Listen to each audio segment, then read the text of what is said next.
Mesdames et messieurs, bonjour, bonsoir et bienvenue sur la radio-télé Altagrace. Merci d'être toujours plus nombreux à nous suivre et à nous faire confiance.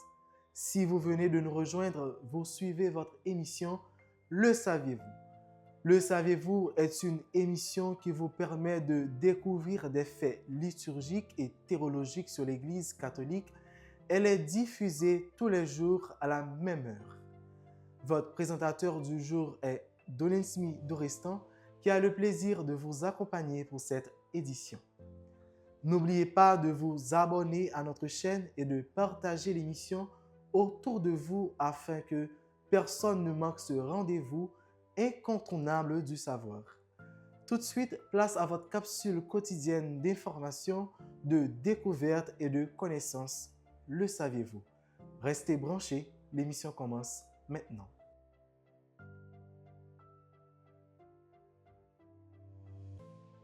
Notre sujet pour cette semaine est comment vivre le carême concrètement. Le carême est une période de 40 jours dans l'Église catholique qui prépare à la fête de Pâques. C'est un temps de prière, de jeûne et de partage pour se rapprocher de Dieu. Il commence le mercredi des Cendres et se termine à Pâques.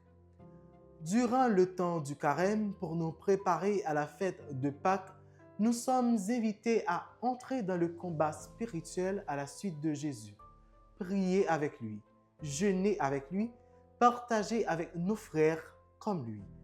Engageons-nous sur la longue route du carême résolument et avec foi.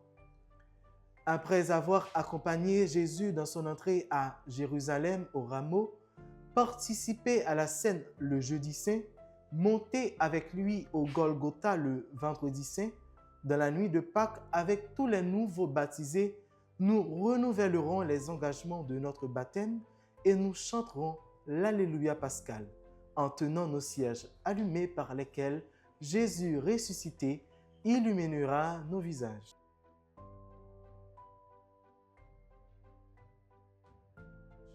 Nous devons prendre le temps dans une vie agitée de nous recueillir. Prier à l'image de Jésus qui savait prendre du temps, échappant à la foule pour la mieux retrouver après son dialogue avec le Père. En méditant la parole dans le silence, en éteignant la télévision ou la radio, en évitant d'être trop dépendants des smartphones, nous acceptons chaque jour de nous mettre quelques minutes devant le Seigneur pour nous laisser saisir par lui. Essayons donc de faire silence en nos vies, de sortir de la superficialité de certains emplois du temps pour donner priorité à l'essentiel. Comme Jésus au désert a résisté à Satan par 3 fois, nous aussi, nous pouvons être vainqueurs des 3 tentations de l'oralité, du pouvoir et de nier nos limites humaines, en écoutant et méditant la parole de Dieu de chaque jour qui est très riche en ce temps liturgique du carême.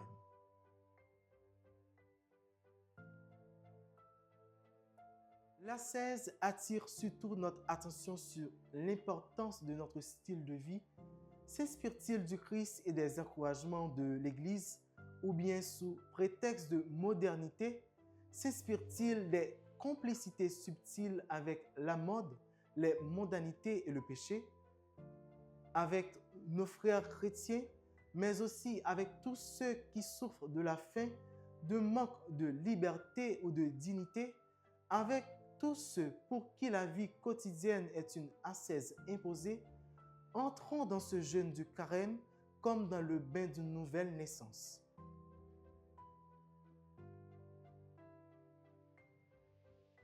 Le but du jeûne n'est pas seulement la privation, mais le partage, l'aumône.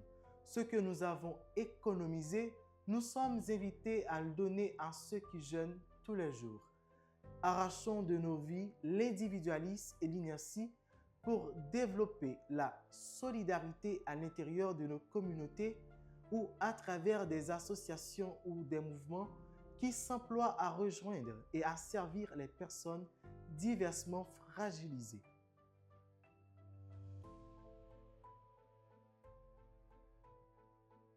Ce temps du carême ne sera véritablement conversion que si nous allons jusqu'à l'accueil du pardon du Seigneur dans le sacrement de réconciliation.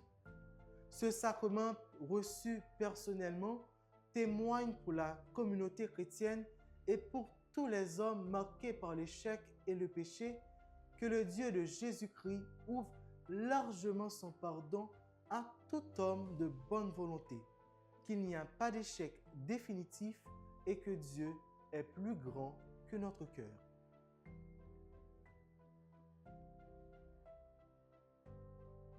Merci d'avoir suivi le Saviez-vous sur le canal de la grâce, le canal de l'évangélisation. Si cette émission vous a édifié, abonnez-vous, partagez et restez branchés.